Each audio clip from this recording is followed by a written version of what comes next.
21 seconds left to go in overtime. Kyle Smolin found Colin Potter for his third goal of the season to give ASU a 3-2 victory over the number 3 seed Denver Pioneers. Matthew Jacobson here at Mullet Arena for C-Trace Sports, and ASU just pulled off for the second time in 2 weeks an upset of one of the best ranked teams in the NCAA. Last weekend it was at North Dakota, and this weekend hosting the Denver Pioneers. While history is a flat circle, it wasn't quite the sweep as last year, but same record against the same opponent and upsetting them once more. Let's go ahead and just jump right into some team and game summary stats.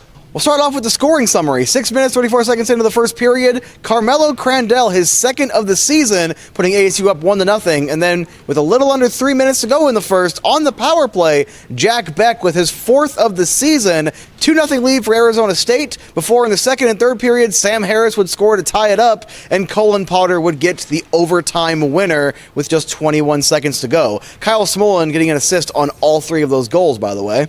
Taking a look at the shots, Denver outshot Arizona State 44-27, including outshooting them 20-6 in the second period. Face-offs all tied up 25 apiece, and power plays, Denver was 0 for 4, whereas ASU only needed 2 power plays to get the goal from Jack Beck. As for the 3 stars of the game, number 3 has to go to Jack Beck. The power play goal had an assist, really good game for him. But then Connor Hasley, 42 saves in this matchup, and there were at least 4 different shots that could have gone in overtime. He really helped win this game for him. But of course, the actual game winner, Colin Potter, with his third goal of the season, being our first star of the night.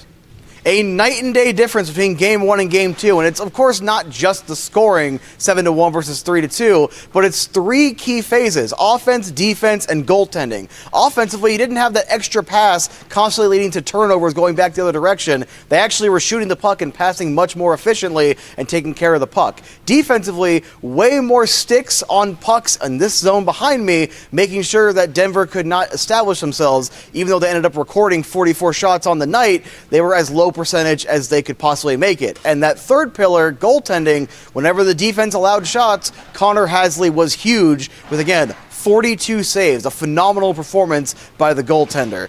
Again, night and day difference, all 3 phases, that's what you want to see. And this is much closer to what Coach Powers said this team was going to be heading into the season, and considering 2025 does not get any easier from here, that's exactly how you want them to play.